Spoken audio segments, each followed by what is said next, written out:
Super Bowl. Think about that. And Patrick Mahomes now trying to win back-to-back Super Bowls to become the 7th quarterback to do it. The last one to do it, none other than Tom Brady, of course. So he gets to take on Tom Brady as Patrick Mahomes tries to win back-to-back Super Bowls. And the Kansas City Chiefs will have to make do without Eric Fisher, who has a torn Achilles, obviously out for this game. They're already missing their starting right tackle, Mitchell Schwartz, who's been out since week 6 with a back injury. So no Mitchell Schwartz, no Eric Fisher. That's a problem for Kansas City, but Andy Reid does believe they have some offensive tackle depth that they'll need to deploy on Super Bowl Sunday. Yeah, it's important, Adam. You'll be with us all show long. That storyline to watch, especially considering that they're going to face up against Shaq Barrett and Jason Pierre-Paul off the edge for the Bucs. So much more to come on this, but let's get to the NFC Championship game. We begin with one of the most talked about moments from Championship Sunday. Packers versus Bucs. We're picking it up in the fourth quarter. Packers with a 3rd and goal, trailing by 8. Aaron Rodgers looks like he's going to have some room here to run. He ends up trying to get the touchdown with his arm. He's frustrated after this because you felt like maybe he was going to have more opportunity. They end up deciding to go for the field goal here. You're going to hear from Rodgers in moments about this decision, as well as LaFleur.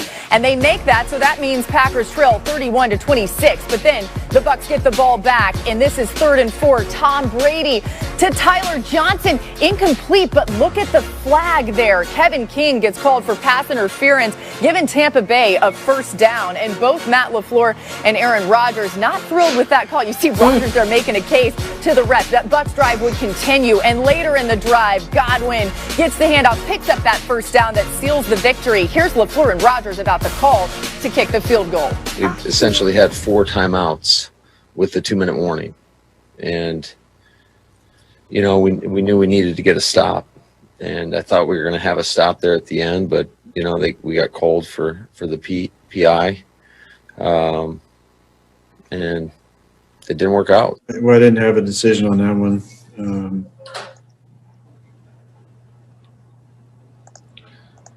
Yeah, that wasn't my decision. I thought maybe we're going to have 4 chances to go. All right, so you heard what Aaron Rodgers said right there. Mina, let's just talk about this from the analytics perspective. What do the numbers say about that situation and whether or not to go for it or kick the field goal? So ESPN's model slightly favored going for it. I think 99.9% of people at home, that's not an exact calculation, wanted the Packers to go for it, at least based on my timeline. I think it was a little bit closer than it perhaps seemed, because they were at 4th and 8. And with the field goal, if they got the stop, they could have then drove for the win. I understand LaFleur's thinking to some extent, especially given how much the Packers struggled in the red zone in this game in particular compared to the rest of the season. I mean, Rodgers was 1 for 6 targeting Adams, whereas he was 17 for 19 in goal-to-go situations, in the red zone during the regular season. But all that said, we're talking about the best red zone offense in football. We're talking about a future Hall of Famer in Aaron Rodgers, 91% goal to go this year.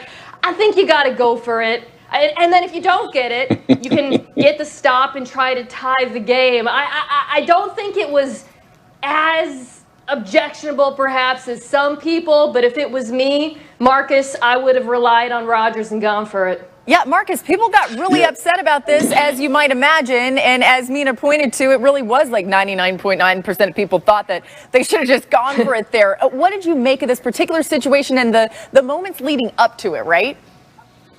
I actually, I didn't have a visceral reaction like everybody else. Like, understanding within the confines of football, I'm 100% with Mina. It's Aaron Rodgers. You give him an opportunity on 4th down, but also, Matt LaFleur told you what his thinking was. We didn't have a lot of success on the first 3 downs. And that crept into his mind. So it may have been a little fear. He may have had a little fear about not getting any points at all. So I understand it. Now, the football guy in me, the guy that relies on execution and the talent and all of these factors of why you should, if I got Aaron Rodgers, I'm going for it. And that's why everybody is so mad.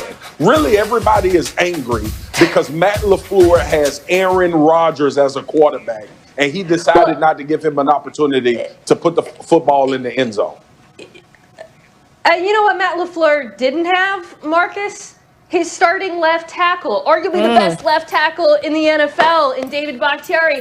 And guys, that's why the Packers lost. It's not because they kicked a field goal there. I mean, the defensive decisions, we'll get into that in a moment. But on offense, they lost because their offensive line got whooped on the edges by Shaq Barrett and JPP. We thought, oh, this offensive line, they played well against the Rams. They'll be fine. Billy Turner, Rick Wagner. Yeah. But Aaron Donald was hurt in that game, and I think it gave kind of a misleading picture as to the state of the Green Bay offensive line, which with Bakhtiari was the best in the NFL. Yeah, you know, Mina, you thought that this game would maybe expose the absence of Bakhtiari, and you could tell very early on that it did. That was just a chance where the Bucs were winning at the line of scrimmage throughout. Let's go to another really pivotal moment in this game, guys, and this one is the end of the first half, right? Second quarter, 34 seconds left in the half, 2nd and 18 for Green Bay. Aaron Rodgers over the middle to Allen Lazard there, but intercepted by Sean Murphy-Bunting, who's been playing really well. You'll see that one more time. And the Bucs, that means they're going to take over near midfield with seconds remaining in this half. In fact, only 8 seconds here for Tom Brady, right? But 1st and 10, Bucs in Packers territory. Tom Brady, deep shot to Scotty Miller. You got to account for that, right? They don't, and Kevin King ends up getting beat in that moment. Let's hear from Matt LaFleur with more about this at the end of the half. Yeah, it was man coverage. Definitely not the right call for the situation. And you can't do stuff like that. You gotta blame us as coaches, you know, for putting our guys in that situation. That's inexcusable. That should not have happened. All right, we're having some technical difficulties with Dan Orlovsky right now. I just want to put that out there. We're trying to get him back here. He called that the blind spot there. Marcus, what happened defensively? Mike Pettin point shaving. That's what he's doing, like not in the literal sense. But when you look at this particular situation, get into halftime, man. Why are you in single safety high coverage, man-to-man, against the Tampa Bay Buccaneers when you know Tom Brady is trying to gut you? And how important points are in that game. So I had a major issue. And look, Matt LaFleur pointed to it. He said, we as coaches cannot put our players in that position. Yeah. The number one job, and y'all have heard me say it, the number one job of a coach is to put players in a position to be successful. We obviously saw that Green Bay did not do that on that play. And think about the swing. Like, Mina, think about what the swing did. Think about the demoralizing feeling that you have going into halftime down 20-10 as opposed to 13-10. I can tell you this as a football player, as a defensive guy, I'm walking into that locker room and I'm flipping some tables, kicking some holes in some whiteboards that they about to tell us what we did wrong. You do not put your guys in that position at that critical stage, especially King. He was having a terrible night anyway. And let me say this, there is nothing deceptive about Scotty Miller's speed, okay? He has got jets. Nothing. I want everyone out there, all the fans who are angry at LaFleur, you got to direct like 90% of that anger towards the defensive coaching. Because to me, Marcus, that call was worse than the Greg Williams zero blitz that got everyone so riled up earlier in the gear, because that game was meaningless. In fact, if anything, it actually helped the Jets, whereas this was a playoff game, arguably swung it, as you said. But I want to turn it to actually, while we're talking about coaching, something that happened right before the interception. So we talked about how Matt LaFleur perhaps wasn't aggressive enough, and we're going to talk about how I think Sean McDermott wasn't aggressive enough, and we've seen a lot of that throughout the playoffs. You know who came to risk it for the biscuit? Bruce Arians calling the timeout before the interception with 38 seconds left, trusting his offense to come back on the field and do something, then going for it on 4th down, throwing to Leonard Fournette. All of that happened, before the play in question. That is the kind of aggression we need to see, especially going into a game against Patrick Mahomes that was missing in the AFC Championship. And I, for one, was heartened to see Bruce Arians take some risks. Only way to get the biscuit is to risk it. And as promised, that touchdown. So it was really, really poor defense, but it also was, we see in the NFL oftentimes bad play calls not getting penalized by the other team. This was an example of, this is a bad play call by Green Bay, and Tampa Bay made them pay for it. Hey, prayers up for Dan's internet for the rest of the show, and we have got a great show for you, reacting off of Championship Sunday, talking about the Super Bowl. We are just getting started. More Aaron Rodgers conversation coming later. Why one person here thinks Rodgers wants to change his scenery. Why someone else says the grass isn't going to be green. Today was play action. Look at this. Patrick Mahomes posted season highs in QBR, completion percentage, pass yards, and touchdowns to interceptions when the Chiefs utilized play action. In fact, Mahomes went 14 for 14 on play action passes yesterday. That's tied for the most attempts by any quarterback in any game without an incompletion since ESPN began tracking it 15 seasons ago. So, Mina, we asked the tough questions here on NFL Live, and here's really maybe one of the toughest one in sports right now. Why was Mahomes so good on Sunday? Oh, God, I was so worried you were going to ask me how do you stop Patrick Mahomes, and I was going to just kind of hide. And we got 2 weeks to figure that one out, but it's basically an impossible proposition. Laura, last week on Friday, I said if Mahomes is less than 100% in terms of his mobility with the toe injury, the Bills have a chance.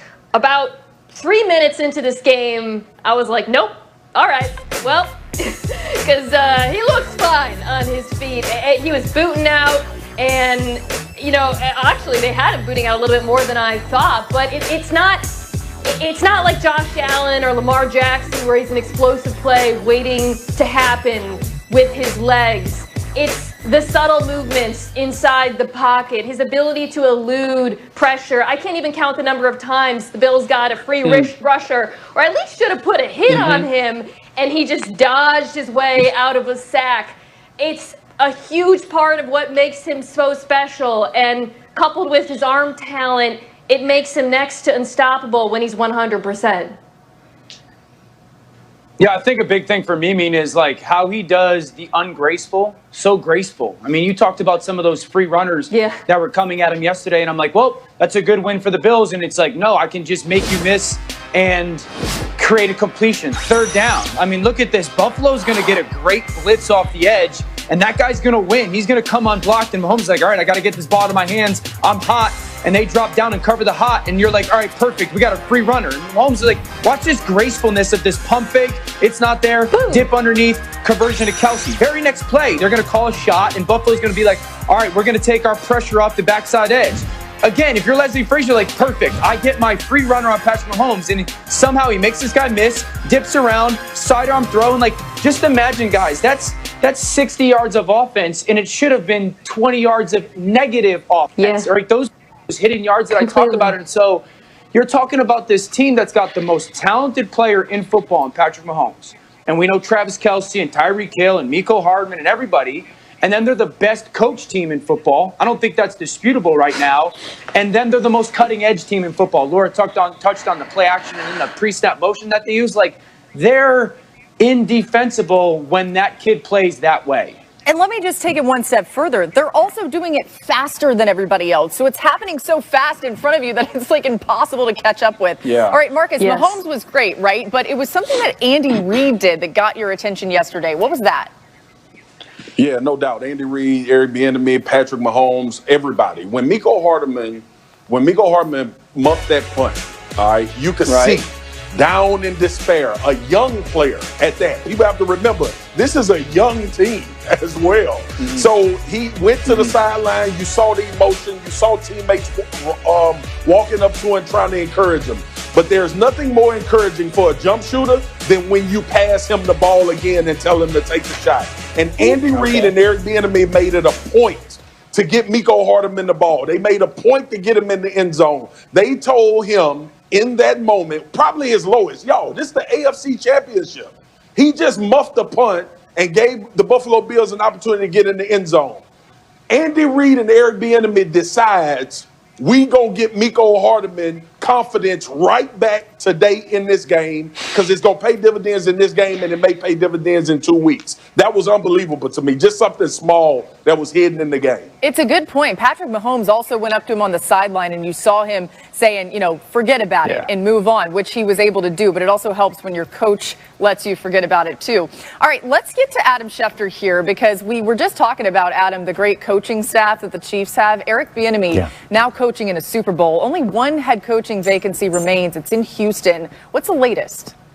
Listen, Houston right now seems to be focused in on candidates like Leslie Frazier, the Buffalo Bills defensive coordinator, who was eliminated in the game against Eric Bieniemy's offense, Jim Caldwell, the former head coach in Indianapolis and Detroit, and as well as David Culley, an assistant coach in Baltimore. There are other coaches right now. It doesn't look like Houston's willing to wait until the end of the postseason, despite the fact that we saw the great John Legend tweet during the game, hire Eric Bieniemy. So we've got people publicly exhorting teams to hire Eric Bieniemy, but that hasn't helped before because we've seen Bieniemy go through enough of these cycles and know that it has been difficult for him to get the job that a lot of people feel like he deserves. Yeah, it's really interesting to follow, and we will continue to do that. We've also got more Adam Schefter coming your way next. We're going to try to get inside Aaron Rodgers' head, and Adam's going to tell you Sunday Rodgers has now lost 4 consecutive conference championship games dating back to 2014. That's the longest losing streak by a starting quarterback in conference championship history.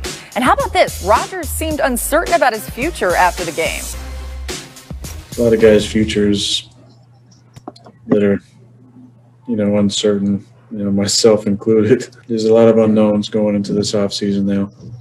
And I'm going to have to take some time away for sure and clear my head and just kind of see what's going on with everything. It's really tough to get to this point, and that makes the finality of it all kind of hit you like a ton of bricks. All right, so obviously fresh off a disappointing loss here, but this does make you think. I mean, he could have said, I'm all in on Green Bay for a long period of time. Adam, just how realistic is it for Rodgers to force his way out of Green Bay?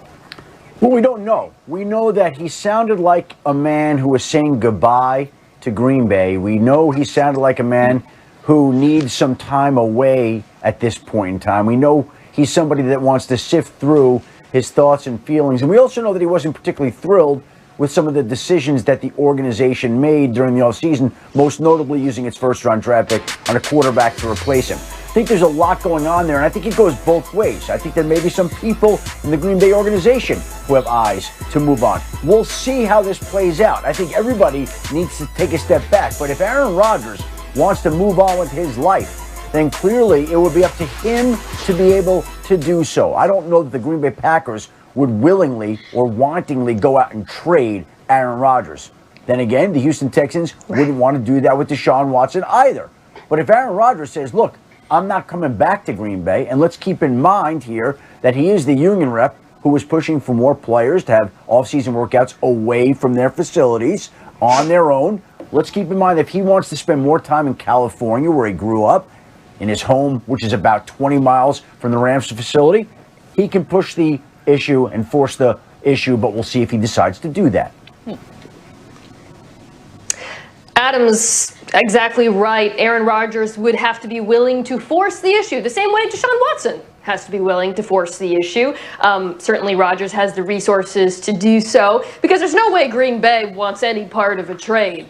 It just simply doesn't make sense for them. So the question we have to ask is it in Aaron Rodgers' best interest to play somewhere else? And I don't think it is. Look, I understand why he's unhappy with some of the things that have happened there, not just yesterday. We talked a little bit about the coaching decisions, I think in particular more on the defensive side of the ball, frankly, than an offense. But also, the decision to draft Jordan Love, it was a mistake. I've heard people say, well, look, they didn't need a wide receiver. Look what he's done with Lazard and Valdez-Scantling. It doesn't matter, okay? Jordan Love was not useful to them this year. He is not useful to them next year while Aaron Rodgers is there. There's no reason why he should be okay with that. However, the Packers in the regular season had the best offensive line in football. They did not last yesterday, and we saw the impact of that, not having David Bakhtiari. But when we start looking at destinations for Rodgers, I don't see a lot of offensive lines in the NFL that are comparable with healthy starters back in Green Bay, and I'm sure Rodgers is taking that into account. Yeah, I think also the reality, Mina, would be like, is he that bothered by the things that have transpired in Green Bay to leave that comfort? You know, like, I know Tom Brady left New England last year, but that's because that roster was really bad. And Deshaun Watson wants out of Houston because that's not a very healthy situation at all. And Matthew Stafford wants out of Detroit because it's just time. Like, you pointed to the offensive line. It's also his best friend, David Bakhtiari's there. He's talked about Devonta Adams and their relationship that has grown. He's not going to go get Devontae, say, in San Francisco or Indy. And so he's also got 74 touchdowns the last 2 seasons. So, like, I think Aaron would have to ask himself, am I really ready to do this, where I can go find even a parallel move, you know, because so many places, both play calling wise and talent wise, that would be around him would be steps down. And that. Well, and the last thing I would say is this. If you're their general manager, Brian Gutekunst, and he comes to you and he asks that, or he tells you he doesn't want to be there, you better be dead sure that Jordan Love is the next Patrick Mahomes, because it's career suicide if you decide to give him, fine, I'll let you go, and Jordan Love isn't even remotely close to being ready. Look, I get all of that. I get all of the context that y'all just talked about. I understand it from the contract standpoint to what's there in Green Bay. What if it's just as simple as he wants to change things up? He wants to change the scenery. What if he wants to go and elevate another team? I know Green Bay has a lot of really good players in place, but Green Bay ain't Green Bay like we think about him without Aaron Rodgers. So anywhere he goes is a better team. We know, look, we are about to watch a Super Bowl where we see the impact of a quarterback and how much he can change a situation with 1 year, with how he plays and his experience. So, look, I'm not one of those ones that's on the Aaron Rodgers is going to stay there because of contract or everything is in place. Aaron Rodgers may just be tired of being in Green Bay. He may want to go somewhere else and enjoy some weather, play in a new system, a new scheme, more tailored to what he likes to do. Just all of those things. He's had a tremendous amount of success in Green Bay. He's done great things. They've been to 2 NFC championships. But that does not mean he doesn't want to go somewhere else and compete. Let me just throw this in really fast, Adam, before we go back to you. The cap hits for the upcoming seasons, just so we have the money correct here, $36.3 million in 2021 and 22, $39.8 in 23, $28.3. But one really important thing, if the Packers would be able to trade him before June 1st of this season, they would only save $4.8 million in space for 2021. They would save $22.7 million in cap space for 2021 if they trade him after June 1st this year. Big difference there. Adam, go ahead. Marcus is exactly right. I know that Mina and Dan keep saying Green Bay's the best fit for him. Well, let me say this. Aaron Rodgers would fit in anywhere he wants to fit in. Aaron Rodgers would take any team and make them a winner. A la, as you said, Marcus, Tom Brady. People said, why is he going to Tampa? What's in Tampa? They haven't made the playoffs in 14 years. Who would have thought the Buccaneers would be good enough to go to the Super Bowl? I promise you this. Let's put Aaron Rodgers in LA with the Rams. Let's put Aaron Rodgers in San Francisco with the 49ers. And let's see how they do next season. Okay? Aaron Rodgers doesn't care. Again, where is he from? He's from California. Where does he have property, a house, an off-season home? California.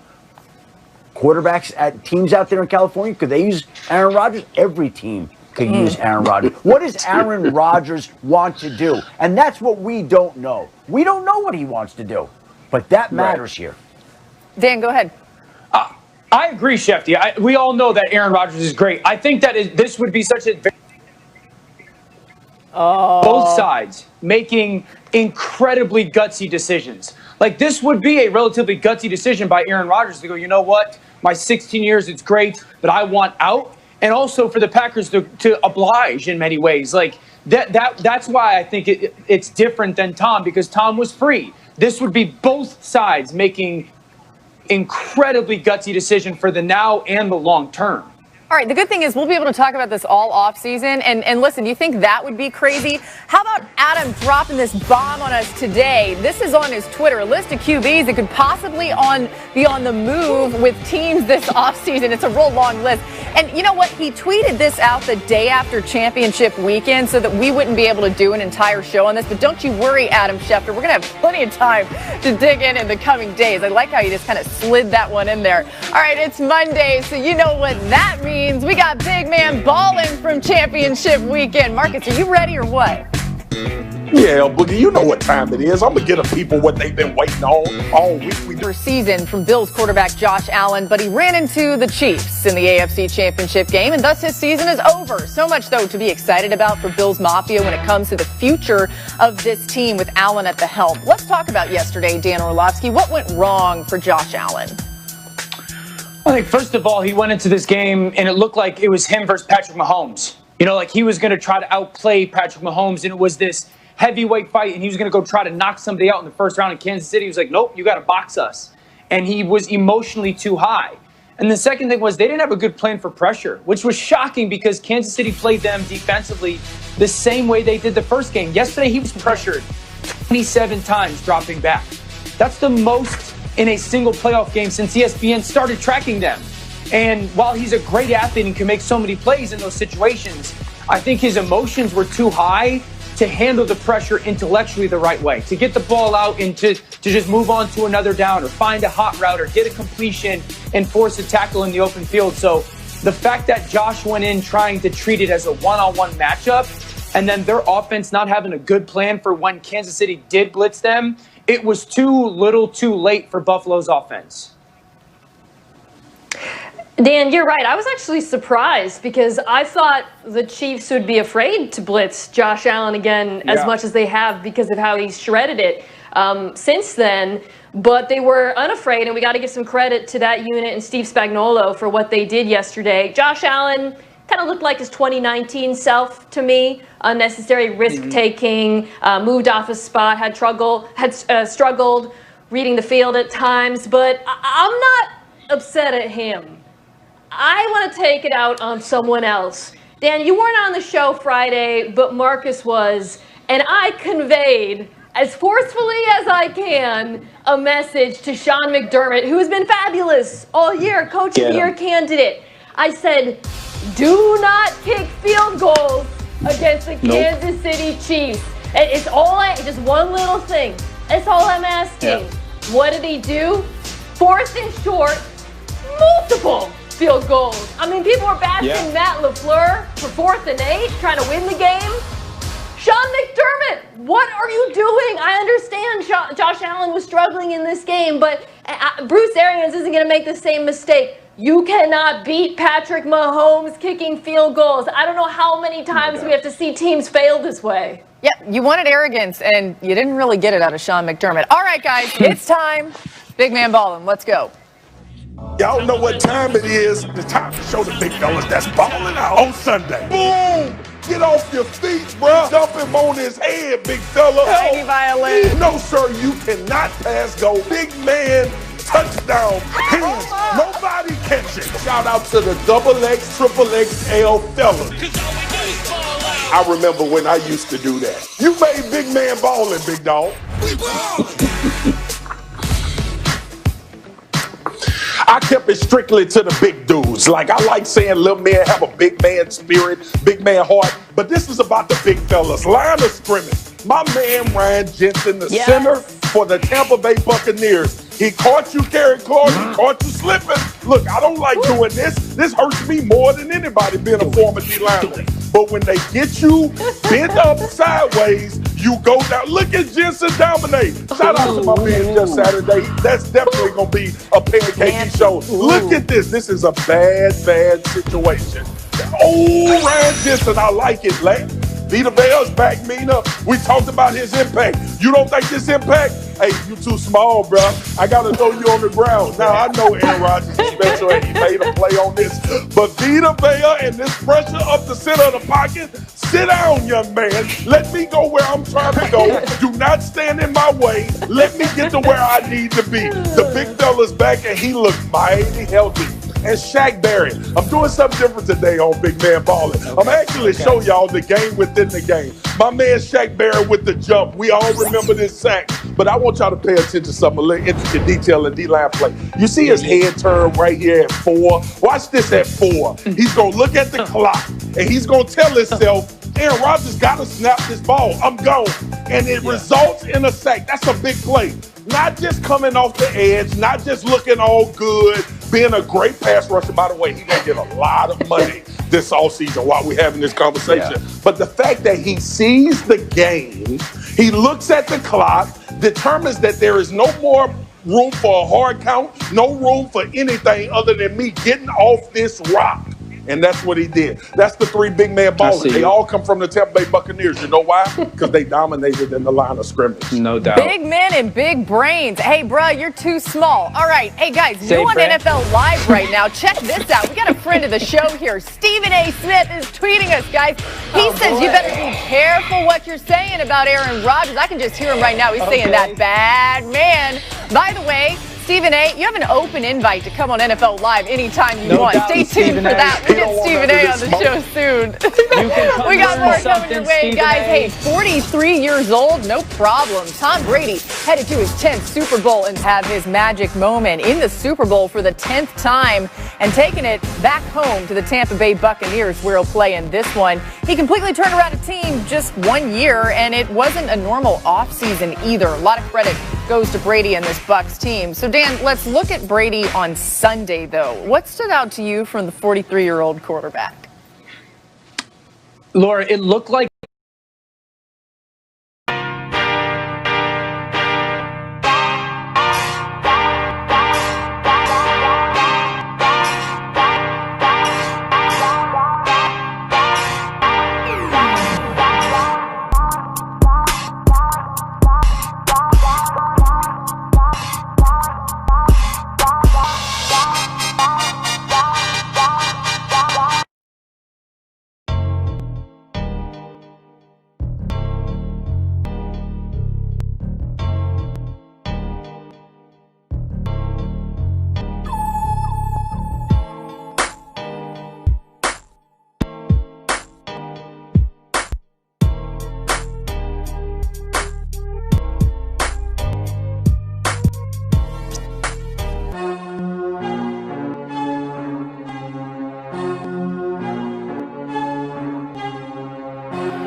exactly what he wanted.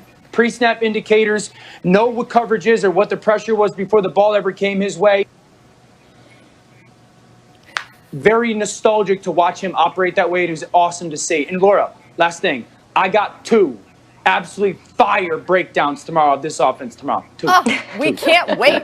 We're still praying for your internet. All right, Mina, go ahead. Oh, man. Dan's internet's trying to save him from himself with the dancing there. Brady started that game, but the Bucs defense finished it.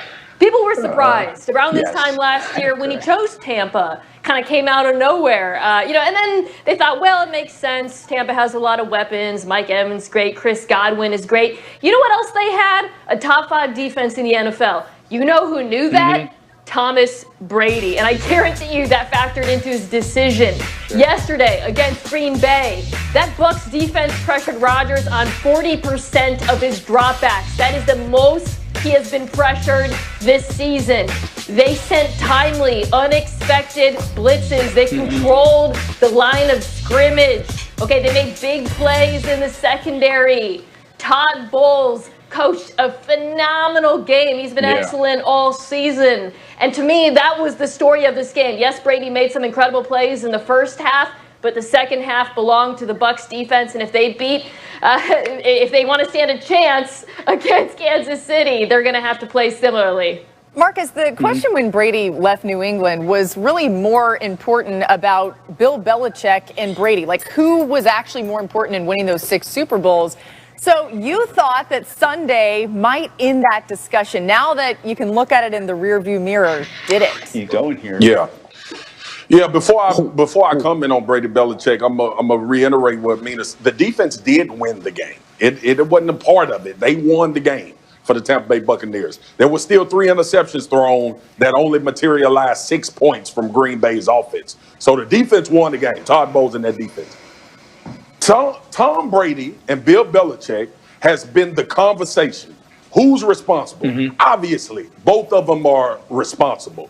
But I've always leaned toward players because players have to execute. And sometimes players in the moment of games have to overcome some coaching deficiencies or lack based on talent. Tom Brady went to Tampa and proved that it was him. It was majority him of creating all of this success that they've had in New England. No, he can't make personnel decisions. He can't bring guys in. All of that love and credit go to Bill Belichick. But the execution on the field, the ability to go to a franchise and take them to the Super Bowl, not an NFC Championship, a Super Bowl, Tom Brady. So I think we can end that conversation about who is responsible. There you go. It's settled. Time for one more thing before we go. And for this, we bring Adam Schefter back in. A great tweet yesterday talking about Tyreek Hill. Go ahead, Adam. Well, look, I was watching Tyreek